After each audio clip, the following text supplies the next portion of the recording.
Hello students, कैसे हो आप सभी।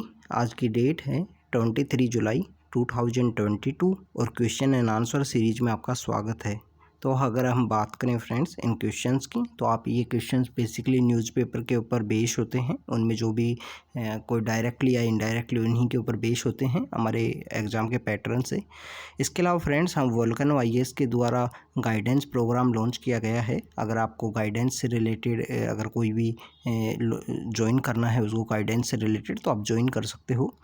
इसके अलावा अगर हम बात करें फ्रेंड्स, अगर आपको आपकी प्रिपरेशन को कंसिस्टेंट रखना है, कंटिन्यू रखना है और आइसोलेट नहीं होना है, डिसकंटिन्यू नहीं आनी चाहिए, तो उसके लिए आप हमारा गाइडेंस प्रोग्राम लॉन्च कीजिए। वो मंथली बेसिस के ऊपर है, नॉमिनल फ़ी के ऊपर है। आपको गाइडेंस से रिलेटेड जो भी जानकारी या इन्फॉर्मेशन चाहिए वो हमारे टेलीग्राम चैनल के ऊपर अवेलेबल है। तो फ्रेंड्स आज का हम डिस्कशन स्टार्ट करते हैं। तो डिस्कशन स्टार्ट करें। First question is about the Lokmanya Tilak के बारे में है। तो लोकमान्य तिलक सर का जो बर्थडे है 23 जुलाई को उनका बर्थडे आता है। बेसिकली अगर हम बात करें फ्रेंड्स, तो यहाँ पे जो वर्धा आश्रम है, डेक्कन सोसाइटी है और फर्ग्यूसन कॉलेज है, इसमें पूछा है इनमें कौन से जो इंस्टीट्यूशंस हैं जिनसे लोकमान्य तिलक सर एसोसिएटेड थे।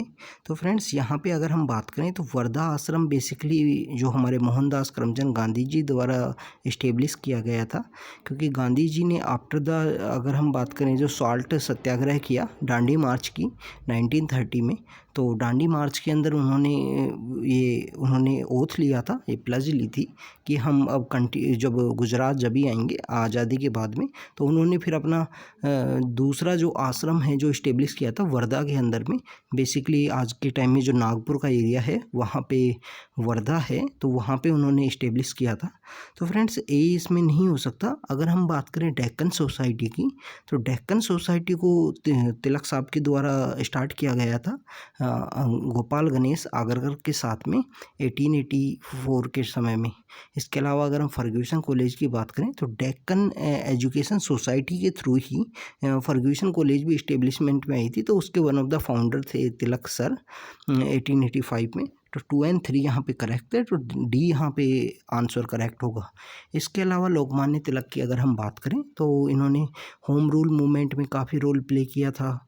इसके अलावा फ्रेंड्स हम बात करें कि ये वन टाइम एक्सट्रीमिस्ट और मॉडरेट्स के बीच में जो 2 सेक्शन बन गए थे सोसाइटी के अंदर में, तो बेसिकली लोकमान्य तिलक सर का ये एक ऐसा कहा जाता है कि जो कॉमन पीपल हैं जो इस फ्रीडम मूवमेंट के अंदर आए, उनके आने के पीछे भी लोकमान्य तिलक सर का काफ़ी इम्पोर्टेंट रोल है, क्योंकि उन्होंने ट्रेड मिल्स के अंदर काफ़ी स्ट्राइक्स करवाई थी। इसके अलावा जितनी भी रिलेटेड बहुत सारी ऑर्गेनाइजेशन से रिलेटेड ये रही हैं फ्रीडम स्ट्रगल के समय में। ऑल इंडिया होम रूल से रिलेटेड जो 1916 में एनी बेसेंट के साथ में इन्होंने इस्टेब्लिशमेंट करी थी अपनी सोसाइटी। तो फ्रेंड्स ये सब तिलक सर का योगदान है। इसके अलावा एक कंट्रोवर्सी है एक्सट्रीमिस्ट और मॉडरेट्स की। तो 1905 के टाइम में ऐसा जो एक्सट्रीमिस्ट के द्वारा एक प्रपोज किया गया कि जो कांग्रेस का जो सेशन होगा उस कांग्रेस के सेशन को हम हेड करेंगे। बेसिकली जो लाला लाजपत राय एंड लोकमान्य तिलक से रिलेटेड था, वो डिमांड कर रहे थे कि इन लोगों को हम सेशन हेड करने के लिए अलाउ किया जाए। तो 1905 में ये डिमांड करते हैं, बट वहाँ पे जो गोपाल कृष्ण गोखले वहाँ पे वो बनते हैं प्रेसिडेंट।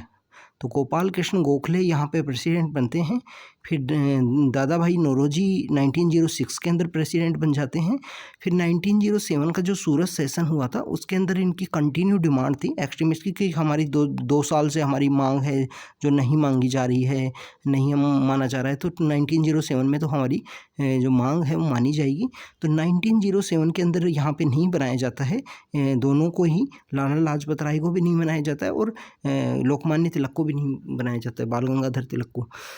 तो वो नहीं, जब इनको प्रेसिडेंट नहीं बनाया जाता है तो 1907 में यहाँ पे रास बिहारी घोष बनते हैं। रास बिहारी घोष हैं, रास बिहारी घोष यहाँ पे प्रेसिडेंट बनते हैं कांग्रेस के सूरत सेशन में। तो उस टाइम में जो कांग्रेस है 2 टुकड़ों में डिवाइड हो जाती है और extremist people continue phase out हो जाते हैं। मॉडरेट्स पीपल, ये लोग मोरलेमिंटो रिफॉर्म्स के मोरलेमिंटो का जो एक्ट है वो एग्जिस्टेंस में आ जाता है और इसके थ्रू वो लोग उसके अंदर बिजी हो जाते हैं। तो फ्रेंड्स ये बेसिकली इन दोनों के बीच में जो स्प्लिट हुआ उसके जो फ्रीडम स्ट्रगल में जो एक कोल्ड मूवमेंट आया कि बेसिकली उस टाइम में कोई भी ऐसी एक्टिविटी नहीं थी, फिर एक्सट्रीमिस्ट एक्टिविटी लीड पे आ जाती हैं उसी टाइम में, जैसे गदर पार्टी आती है 1914 में। तो फ्रेंड्स ये लोकमान्य तिलक सर के बारे में। फिर दोबारा से जो एक्सट्रीमिस्ट और मॉडरेट्स हैं 1916 में जो लखनऊ सेशन होता है उसके टाइम दोबारा से ज्वाइन करते हैं और दोबारा से फिर स्टार्ट होती हैं एक्टिविटी, और उसके बाद में महात्मा गांधी का एंट्री होता है इंडियन फ्रीडम स्ट्रगल के टाइम में। तो फ्रेंड्स ये हमारा लोकमान्य तिलक सर से रिलेटेड कुछ बातें थी। अब हम चलते हैं नेक्स्ट क्वेश्चन की तरफ। तो बात करें नेक्स्ट क्वेश्चन की। नेक्स्ट क्वेश्चन बेसिकली अंटार्कटिका में हमारे बेस से रिलेटेड है। अभी एक बिल भी है जो पार्लियामेंट में पास करने से रिलेटेड प्रपोज किया गया है। तो फर्स्ट स्टेटमेंट में बोला है कि इंडिया का कोई भी रिसर्च बेस नहीं है। तो फ्रेंड्स वहाँ इंडिया के 3 रिसर्च बेस हैं अगर हम बात करें तो। इसके अलावा इसमें बोला गया है कि इंडिया ऑल्सो बिल्ट ए फ्रेश वाटर लेक। हाँ, एक फ्रेश वाटर लेक इंडिया ने बिल्ट किया था, लेक प्रियदर्शनी उसको बोला जाता है, लेक प्रियदर्शनी। लेक प्रियदर्शनी इसका नाम है, प्रियदर्शनी। इसके अलावा आप कमेंट सेक्शन के अंदर बताना, हमारे एक प्राइम मिनिस्टर हैं उनका भी नेम था, ये निक नेम था या बचपन का नेम था प्रियदर्शनी।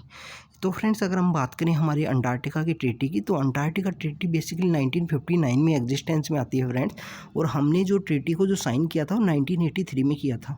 इसके अलावा अगर हम बात करें फ्रेंड्स अंटार्कटिका ट्रीटी में, तो वो बेसिकली एक रूल बेस इंटरनेशनल ऑर्डर को इस्टेब्लिश किया गया कि ऐसा कॉन्टिनेंट जहाँ पे पॉपुलेशन इतनी नहीं है, वेरी लेस पॉपुलेशन है, तो वहाँ पे इंटरनेशनल ऑर्डर को इस्टेब्लिश किया जाए और इसको डीमिलिटराइज जोन रखा गया है। वहाँ पे मिलिट्री का प्रेजेंस नहीं है, only for the research purpose यहाँ पे यूज़ किया जाएगा अंटार्कटिका को। और इसके अलावा अगर हम बात करें, इंडिया जो मेंबर बना अंटार्कटिका ट्रीटी का 1983 में बना फ्रेंड्स। इंडिया जो मेंबर बना वो 1983 में बना इंडिया इसका मेंबर। अगर हम इसके हेडक्वार्टर की बात करें तो अर्जेंटीना में एक जगह है ब्यूनोस एरीज, तो वहाँ पे इसका हेडक्वार्टर है। इसके अलावा फ्रेंड्स इंडिया ने अपना national centre for Antarctic and ocean research जो वेसल है उसको सेंड किया था 1981 में, national centre for oceanic research centre, Antarctic ocean research centre है फ्रेंड्स ये। तो वो हमने 1981 के अंदर सेंड किया था। इसके अलावा फिर हमारे कुछ मिशंस हैं, दक्षिण गंगोत्री है, मैत्री है, भारती है, और अभी जो रिसेंटली हमने एक वेसल है सागर निधि, तो सागर निधि को अभी रिसेंटली हमने यहाँ पे सेंड किया है अंटार्कटिका में। इसके अलावा फ्रेंड्स हम बात करें कि आर्कटिक के अंदर है हमारा हिमाद्री जो रिसर्च बेस है।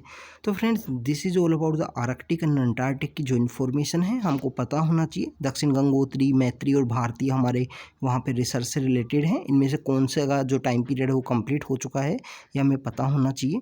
तो फ्रेंड नेक्स्ट क्वेश्चन की तरफ चलें। Next question is about the कि अभी तक जो इंडियन पार्लियामेंट में है ना, कोई भी प्राइवेट मेंबर बिल पास नहीं किया गया है सिंस इंडिपेंडेंस। तो फ्रेंड ये इन्फॉर्मेशन गलत है। अभी तक 14 बिल्स हैं जिनको पास किया गया है। और अगर हम बात करें कि 1970 के बाद में कोई बिल नहीं पास हुआ है, 1970 के बाद में। Discussion for private member bill in the first hour of parliament, ये बिल्कुल गलत है फ्रेंड्स।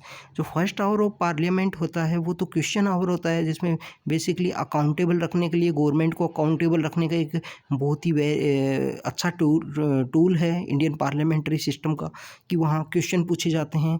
क्वेश्चन भी काफ़ी टाइप के होते हैं, ओरल आंसर देना होता है, डिटेल में आंसर देना होता है, तो उस टाइप से बात है। तो फ्रेंड्स यहाँ पे दोनों इनकरेक्ट हैं, तो सी यहाँ पे आंसर होगा। बेसिकली क्वेश्चन में इनकरेक्ट पूछा गया है कि इनकरेक्ट कौन सा है, तो दोनों इनकरेक्ट हैं। और प्राइवेट मेंबर बिल की अगर हम बात करें, प्राइवेट मेंबर बिल जब पास किया जाता है तो उसमें कम से कम 1 महीने से पहले नोटिस देना होता है। अगर हम नॉर्मल जो बिल होते हैं जिनको पब्लिक बिल बोला जाता है, जो गवर्नमेंट बिल होते हैं, वहाँ पे 7 डेज का नोटिस होता है। इसके अलावा अगर डिस्कशन की बात करें तो हर फ्राइडे को ही इसका डिस्कशन होता है, कि जो फ्राइडे आता है उसके बाद में सैटरडे संडे तो छुट्टी होती है, पार्लियामेंट में कोई डिस्कशन नहीं होता है। तो जो फ्राइडे हैं उसी वाले दिन यहाँ पे डिस्कशन होगा। तो फ्रेंड्स नेक्स्ट क्वेश्चन की तरफ चलते हैं। Next question is about the Kali Bein river से रिलेटेड है। ये अभी रिसेंटली जो पंजाब के जो सीएम हैं उन्होंने इस रिवर का वाटर अभी पी लिया था, ये शो करने के लिए कि इस वजह से ये न्यूज़ में थी कि यहाँ पे जो पानी है वो काफ़ी क्लीन है। इसके अलावा बात करें फ्रेंड्स, ये इंडस्ट्रियल वेस्ट वाटर की वजह से ब्लैक बढ़ गई है, बिल्कुल सही बात है। ये कपूरथला, होशियारपुर ऐसे 4 डिस्ट्रिक्ट हैं जो पंजाब के, तो वहाँ पे ये फ़्लो करती है फ्रेंड्स ये रिवर।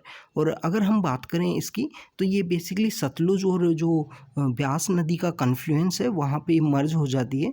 और इसी रिवर के अंदर में गुरु नानक जो हैं उनको एनलाइटमेंट हुआ था, उनको यहीं पे ज्ञान की प्राप्ति हुई थी, और जो मूल मंत्र है वो उन्होंने यहीं पे दिया था। तो फ्रेंड्स, गुरु नानक जी को यहीं पे ही एनलाइटमेंट हुआ है, तो यहाँ पे सी आंसर होगा फ्रेंड्स, दोनों इसका करेक्ट है। ब्लैक इसका जो कलर है वो चेंज हो जाता है इंडस्ट्रियल वेस्ट की वजह से, जो होशियारपुर और कपूरथला का इंडस्ट्रियल एरिया है वहाँ से। तो फ्रेंड्स, इस रिवर को क्लीन करने से रिलेटेड बलबीर सिंह साचेवाल नाम से एक पर्सन है जिनको इको बाबा बोला जाता है। बलबीर सिंह सीचेवाल हैं जिनको इको बाबा बोला जाता है, इको बाबा। तो फ्रेंड्स, ये इनको काफ़ी प्रेज किया गया था 2016 के समय, जब गंगा को क्लीन करने से रिलेटेड जो इनिशिएटिव चलाए गए थे, तो उस टाइम इनको काफ़ी प्रेज किया गया था 2016 से। तो बलबीर सिंह सीचेवाल जो पर्सन है उनको इको बाबा बोला जाता है। तो फ्रेंड्स, नेक्स्ट क्वेश्चन की तरफ हम चलते हैं। Next question is about the great Indian bustard से रिलेटेड है। ग्रेट इंडियन बस्टर्ड एक फ्लैगशिप ग्रासलैंड स्पीसीज होती है, बिल्कुल ये हेल्दी ग्रासलैंड इकोसिस्टम के लिए काफ़ी इंपॉर्टेंट होती है। इसके अलावा फ्रेंड्स, इसका IUCN स्टेटस क्रिटिकली एंडेंजर्ड है, और ये वेट क्लाइमेट में नहीं फ्रेंड्स, ये ड्राई और जो ग्रासलैंड वाला क्लाइमेट है, सेमी एरिड वाला क्लाइमेट है, वहाँ पर रहना पसंद करते हैं। तो 1 और 2 इसका करेक्ट आंसर होगा। इसके अलावा राजस्थान का जो स्टेट बर्ड भी है, क्रिटिकली एंडेंजर्ड इसका स्टेटस है। इसके अलावा अगर हम बात करें ग्रेट इंडियन बस्टर्ड की, तो इसको जो अपेंडिक्स है, साइट्स का जो अपेंडिक्स है उसका भी 1 है, उसके अपेंडिक्स 1 के अंदर इसको रखा गया है। जो कन्वेंशनल माइग्रेटरी स्पेसीज है उसके भी 1 के शेड्यूल 1 है या स्टेटस 1 है, उसी के अंदर रखा गया है। और वाइल्ड लाइफ प्रोटेक्शन एक्ट है हमारा जो 1972 का, उसके भी शेड्यूल 1 के अंदर इसको रखा गया है, वहाँ पे मतलब हाईली प्रोटेक्टेड इनको स्टेटस दिया गया है। इसके अलावा बात करें कि डेजर्ट नेशनल पार्क है जो राजस्थान में, वो इसका वहाँ पे इसका जो बेसिकली क्या करें कि रिकवरी प्रोग्राम स्टार्ट किया गया है। इसके अलावा हमारा integrated development of wild life habitat का जो एक प्रोग्राम है, स्पीसीज़ रिकवरी प्रोग्राम, तो उसके अंदर भी इसका स्टेटस है फ्रेंड्स, जो 22 स्पीसीज़ हैं जिनमें। इसके अलावा राजस्थान गवर्नमेंट के द्वारा ग्रेट इंडियन बस्टर्ड प्रोजेक्ट चलाया गया है फ्रेंड्स, और ये एरिड और सेमी एरिड वाली जो कंडीशन है। इसके अलावा अगर हम बात करें कि जो ग्रासलैंड वाला इलाका होता है वहाँ पे ये रहना पसंद करते हैं। बेसिकली इनका अभी जो पॉपुलेशन है वो लॉस्ट हो रहा है, ये जो बिजली की जो हमारी लाइन होती हैं, इलेक्ट्रिसिटी की जो लाइन्स होती हैं, उनकी वजह से भी। इसके अलावा राजस्थान में बेसिकली हम बात करें कि विंड एनर्जी के लिए जो प्लांट लगाए गए हैं, वहाँ भी उनकी वजह से भी इनकी स्पीसीज़ के अंदर काफ़ी ज़्यादा इनकी डेथ हो रही है। अगर हम बात करें कि यहाँ पे जो इलेक्ट्रिसिटी वाली जो लाइन्स हैं, यहाँ के लिए तो basically last year ministry of जो पावर ने कुछ डिफ्लेक्टर्स लगाए थे कि यहाँ पे ये डिफ्लेक्टर्स पहले ही शो कर देंगे इनको कि यहाँ पे जो इलेक्ट्रिसिटी की लाइन क्रॉस कर रही है, तो डिफ्लेक्टर्स कुछ लगाए गए थे। तो friends, this is all about the great Indian bustard, जो राजस्थान का स्टेट बर्ड भी है। तो फ्रेंड्स, आज के डिस्कशन में इतना ही। अगर आपको ये डिस्कशन सही लगता है तो आप अपने फ्रेंड्स के साथ शेयर कीजिए। तो friends, thank you very much.